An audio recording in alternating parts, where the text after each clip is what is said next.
एगो ये प्रोसेस बा कि जैसे चांद आ जाता बा तो कल पूरा हो फिर आधा हो, वैसे जिंदगी में आना जाना लागल बा। जैसे घटेला दिन दिन दुई दी के चंदारा,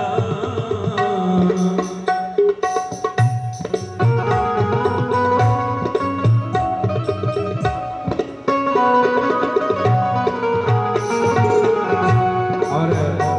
सामने बड़े भैया अपने क्षेत्र से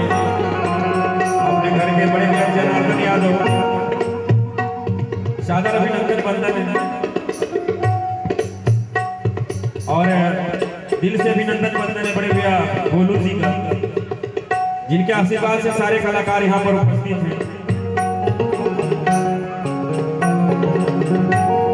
जैसे बढ़ेला दिन दिन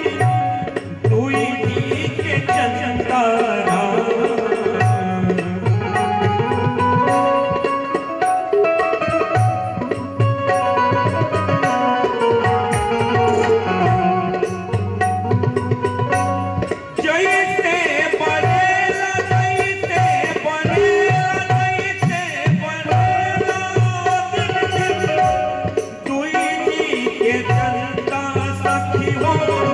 वो सही बढ़ेला